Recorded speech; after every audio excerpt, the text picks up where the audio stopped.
Mín magad máis an ócaid a gotain seo, agus is cosúil an na pictúí taobhmónú an taspáanta taobhmóg bhfuil féin na halíonna go láidir in mBaile bhórne. Tá mé chun tosú le ceist ar maidin, mar ní minic a bhíon chuirmach ag an ghuine beidir ar an sort obair i ainmse an clóghrafíocht. Nó tosú leis na ceist, céir é clóghrafíocht. Beidir nach chuil sé tugad faoi dearadh ag daoine go fáil, ach ní féidir éalúhaid. Ó nóméid airíonn sibh ar maidin, tá sé ann. Seo raibh pictúirí a thug mé do molása inné, just a tosú ón bhaidin nuair dair mé sin má clog alarm, agus an clóir má chud taobh fiacail, cló na crunchy nuts, má breicfasta, tá a thach ar díal de réir Dearthóir. Póstéirí. Seo sampla mad de chló an úsáid, chló an bhór an sin, feice sibh, sampla de chló an bheog.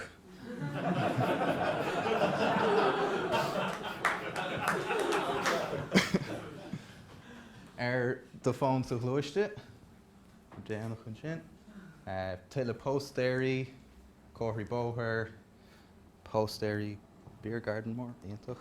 As seo, má an stúdio gine náit tá sé gobar ar an Turas, agus an ainm Clóghrafach.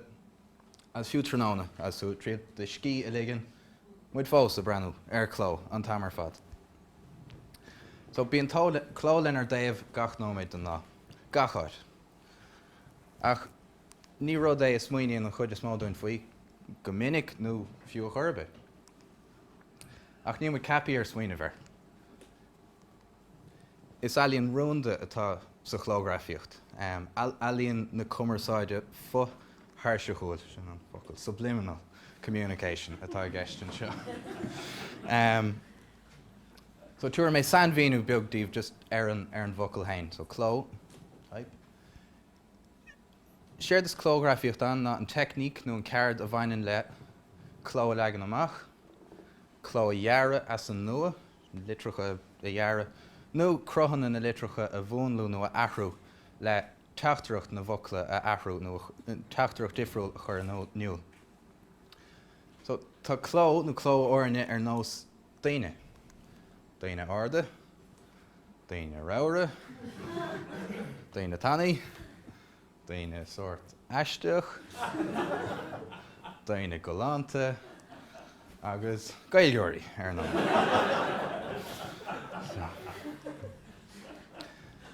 So clóireann nó typefaces sin an focail technol ar na stíl na litricha difriúla seo, nó fonts go cománta. Is féidir le stíl na litricha ar nearcha a déobh focail athrú. Dog mit sampla. So brannig ar an focail seo nuachtan gló tradiisiúnta, rómhánach, agus más féidir smaoinemh ar nuachtan an sin. Samhlaigh an nuachtan seo.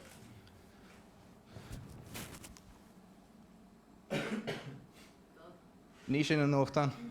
No, ní ha. As denmuid arís, focail céine I gló trom brúite le chéile, breann sé iomlán difriúil agus samhlaigh arís, samhlaigh an nuachtan seo. Ní sin a bhí sé bheith smaoinemh le. So sin sampla de mar is féidir le cló míú focail a athrú nó teachtareachtaí difriúla a thuairt gan é a bheith scríofa. Sin é ríist dá go le chéile. So cin sort daoine iad na clóghrafaiceoirí rúnda seo. Seo daoine a thugans farragortha nuair nach féidir le an chló atá siad a léamh a aithint.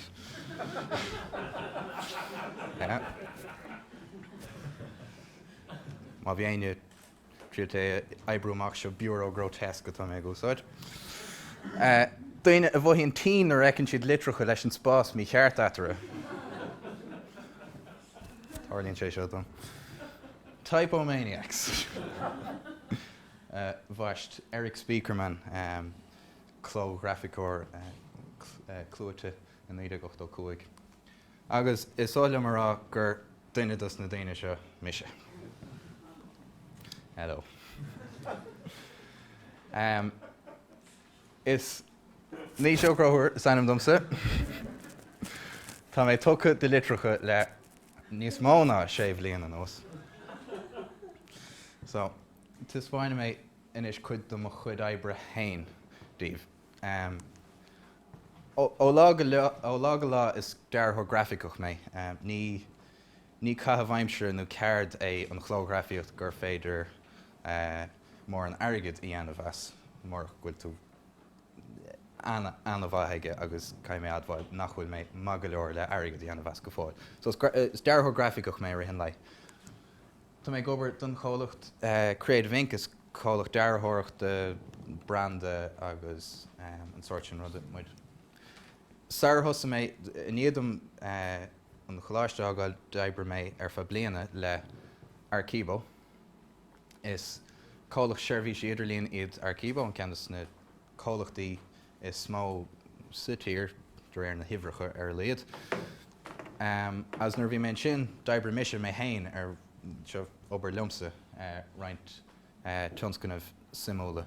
Rinne muid obair le radio RTE, seo sampla de siomh nua idirlíne tá muid gobar. Bhí tá mé bogad ón gló an seo ach seo obair idirlíne a bhí ansimúil de denna player céir le bhir ach gur féidir tags a chur PC difriúla dus na chláiricha. Más seo chlár John Creedon, seo na mír na difriúla in san glár. Seo tionscanmh féidir. Níl sagm mé bródul faoi seo nó céir é ach ní minic go bhíon tíiseach agat mar chláint agus tú gobar. So d'obair muid le platform Chumarsáide don tíiseach a dhearra tógáilisteach sé bunathe ar an saomh marionstreet.ie agus seo an saomh áit den téhain pictúirí agus fístapeanna agus audio do haine chuir suas. Bhí sé ar Twitter agus seo mo claim to fame mar deartha. Thosig rinne mé sé registering go pásanta ar profil Facebook an tíiseach. Ó go raibh. Ceantas na tionscanmh is simúla rinne mé le Archíbo ná an iPhone app de Airport Cliath atá dúr chutha ar fáilann sin le déanaí is féidir áil san App Store sé ar an aisce. As bhí sé seo ansimúil domsa tá mé tréis fé Dearadh an idirlín ar fa na blianta agus is tasc umlán difriúil é Dearadh a ggur Skylan atá tó seo agus é sin ar fád a bhrúisteach an spás a bhd níos lú agus caiitú smaoine bhar imealach umlán difriúil. So is app úsáidecha seo is féidir do chud etaltí, seáilir do chud etaltí bhfuil siad de techt bhfuil siad máil nó bhfuil staidcearsúil ar péród. Mapaí den airport, is féidir le do Bliana agus gach app caithí icon beag go bheith acu so seo rá hampla. Ní dóilm gur úsáid siad, níor úsáid siad mór an den stuff seo agus is socha gur sin ceantas na fána a dog mé Archíbo. Níor go leor níor mo chuidse obair a techt chun production in san bhealach bhí mé ag géir. Níor an attention to detail is socha I mthúirmse magalir. As sin can fágur beidir gur bhg mé. Chomá le obair de cholachtaí oibríonn mar Dearthóir neamhsplach agus taspáin nílach son go chuir mé tionscanmh bháin am isteach an seo just mar hampla den sort oibríonn agus an leithneach de tascan na difriúla a bhíonn I gceist I tionscanmh so ní díreach website atá gceist nó logo tá annach chuid rudí difriúla. So seo an dearad rinne méid de chógáil in NCAD on the Invisible Boundaries 24-hour Design Challenge. Sort more. An rud a bhí sim gumsa an seo ná greibh seansa gun graphic I dhéanamh I bhaineog an gallery nua-aimseartha in NCAD, so an stripe mór sin níarn mééis sin riamh hana agus bhí seansa go mééis sin dhéanamh. Bhí post-déirí go ar nói, seo an Suíomh Idirlín, Fhionlainn agus sinna méid atá go sin. So, Sar thosa mé I gobar, dreastal mé ar an ollscoil. Dreastal mé ar an gColáiste Náisiúnta Ealaíne agus Dearthóir I mBaile Átha Cliath, agus seo cuid do mo lua obair in NCAD. Leabhar a post-déirí agus sin gearra as leino. Agus mé suchaláiste bhí seansa gom dul ar bhalairtú ag an Fhionlainn, tír an simúil. Agus nuair bhí mé sin dul mé chunas cló I airra, so seo mo chéad fant. Tá sé anbhunúsach agus mo chéad fant. Níl mór an níos mó ná sin le rá faoi. A go dro deire má am sa choláiste, thosaigh mé I chur spéis sa chló dhearra agus an sin sa chló gaelach. An chló gaelach an aibítear úsáideach go dtí na 60 leis an Ghaeilge chur I gló. Agus seo sampla mádó, déanta I gceart, feice sibh nach bhfuil an K, Q stáilm agus XYWZ in san bhun aibítear gaelach. Turas sibh faoi Dearadh nach bhfuil an chló buailte a gcumann seo chur na dots ar bhár na consonants, na consan. Ach mar sóidíomh go léir ní úsáid mar é sin a heile. As an sort dearradh atá sama gomsán ná dearradh gur féad linne úsáid sa lá atá neathan. As ní úsáid mar é sin, beidir gur smaoinemh, beidir gur bhaile daoine sin a thuairt arás, ach ní dáilm I mthúramse go mééis sé teacht arás. So caiimid obair leis an aibítear agus leis an rudaí atá muid gúsáid ó lá go lá. Go ginearálta is fuailm an dearradh nó chló gaelach. Aisteach ó gcuine a dhearr chló gaelach, ach tá sé sin fíor. Tá chuid is mó tá chló nó dearradh ceilteach nó gaelach, tá sé fíor olc ar fad. Agus sin é, is druch tá cultúr ó le 5 bliain nó sa chló gaelach ach go háirithe. Is cóipeanna iad na chlóna tá muid gúsáid, is druch cóipeanna iad de rudaí nach raibh róíontach ar an géadal síos. Tá sé sin fíor. So, tá sagam bhfuil a lán ceoltóiríonn seo as ní mé gur aine bhaslú ach tá roinnt samplaí gom seo. So seo an chub ceilteach. Lovely. Ní maiile mé seo, tá sé sin óg. Seo chló gaelach tá sé fíorrána. Ní léon consistency idir na litreacha tá sé grána. Agus, fleaceol na hhéireann, is sáilm go bhhéadú siad déanana beagáiní níos fearr ná seo. So, agus mé staidéar an chló gaelach, tháinig mé ar an bhfear seo, Michael Biggs. Sin é, an gúrú. Ceirdaí cluiche a bhí an, clóghrafaiceoir agus is socha ar bhealach go bhéit faoi Dearthóir grafica go chuairt ar chomá. Níl sam caiithna rugach é, d'oibre sé ó na 10 caogadí 60 as fuair sé bás ag tús na 8. Agus thosa mé tuairt faoi Dearradh an stuff seo, nuair dhéanann tú, nuair bhreaníonn tú air tá an chaidan an obair seo dochreid. Níor sé feici gom riamh hana I gló gaelach seo cló atá ar éon chaidan le samplaí maithe de chló rómhánacha. So, rach mé rasin sin. Seo sampla ionintach má tá seansa géine thuas taobh hir de Iarsmailin Collins Barracks in the Arbor Hill Memorial nadidir céir de San Dás Gaeilge, ach tá an fáile seo agus tá an proclamation bhí chearcamach an focail sin agam. Scríofa ar fáile atá thart ar 3 méadar leathan agus ar léad 8 trig in Airde, agus an an frachtaméis scríofa in san dá hanga an aige agus béarla an fiasa cluiche seo. Níach me éonrad costa leis riamh. Bhí sé de cheart gom slide a chuirteach an sin don rud ar fad ach seo roint details dó. Seo bar sráidí chonal an Cearnam Farnell an Guardian na Goibhnúcháin sin as obair Allin. Agus an stuff seo chomá. Now, caiisih hagann sibh mas féidir gan bheith breanú ar an stuff seo ar na pictúirí is an cló a bhí sam a gomsán an seo as má bhreaníontóir na litreacha sin tá rud ag an ansúmú le tarlú as a rís níor bhéanrad mar seo feici gom hena. Leis an sampla níos mó dó. Agus spreag sé seo mé le tuairt faoi mo chlóthaoine airde.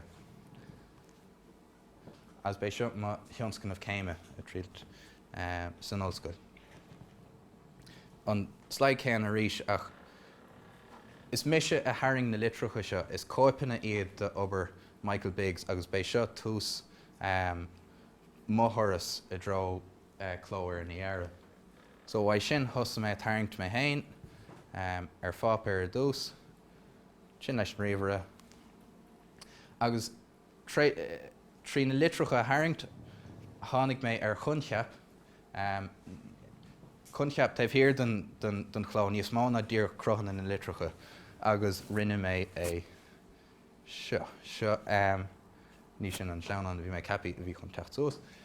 Seo an chéadúir a leag mé na litreacha má chus mé dearan na litreacha ceann ar cheann. Seo an chéadúir a chuir mé le chéile iad. Agus tá níl na litreacha ceartan sin go fáil tá siad ró ada an tro sin tá an é mí cheart agus tá I ró haní. A rís bhí mé an feiscin an seo gur bhrud ag an simú agam go bhéadach sé seo ebrú. So a bugad a ra seo an seán an bhí mé faoine bhir. That says it all, mar Dearthóir. Clógaileach ach é curtha nuas ar fictúirí Nua-Aimseartha aisteach agus bhí sé de aimime gom gan an chló a úsáid le ein sort pictúirí tradiisiúnta nó Sheanchló fiú na pictúirí cluiche de obair Michael Biggs. Níor hasú an chudarsnach sin a bheith ann.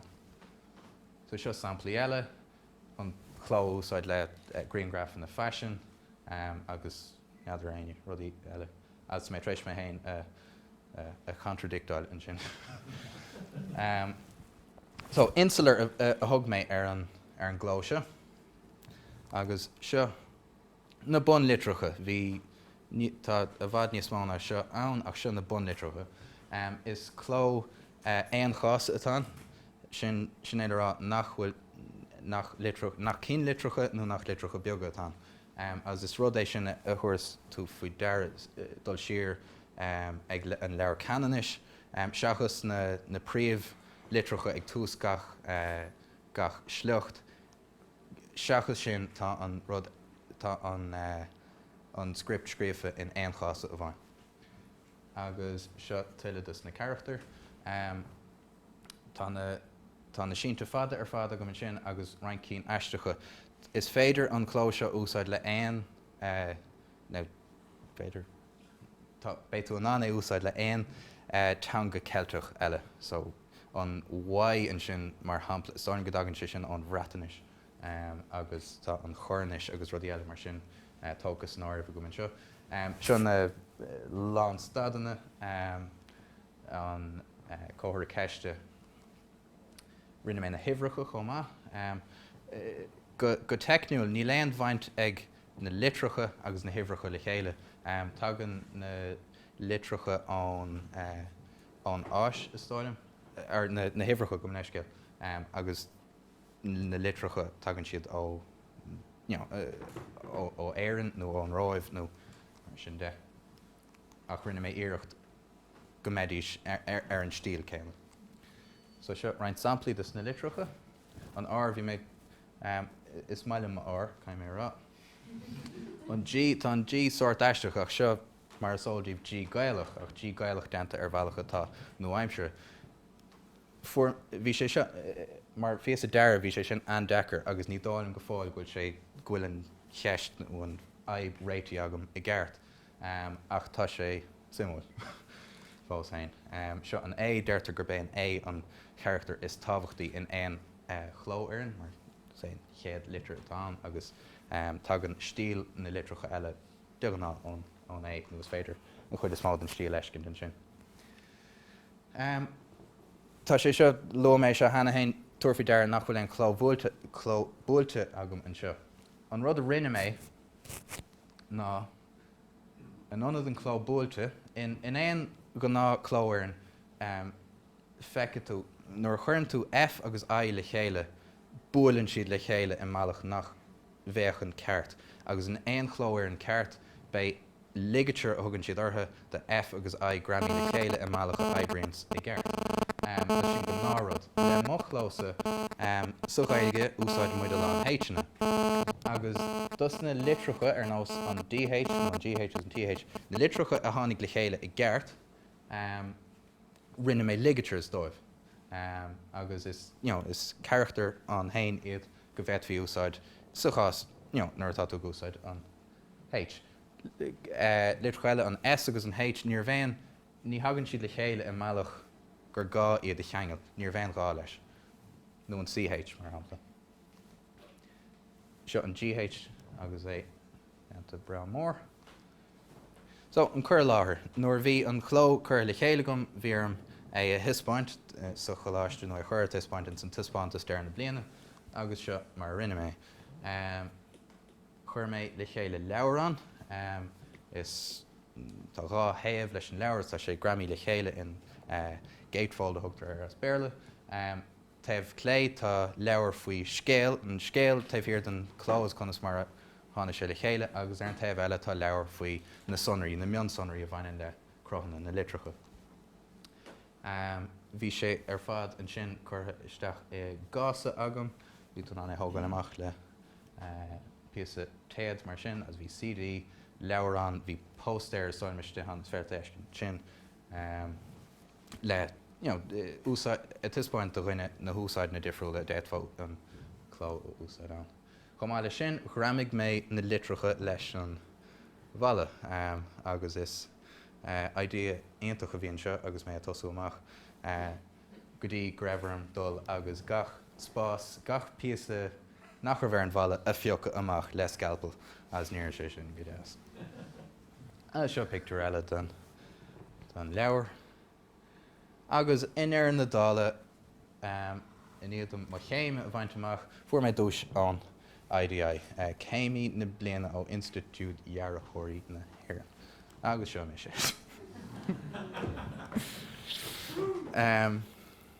As sin ceisina.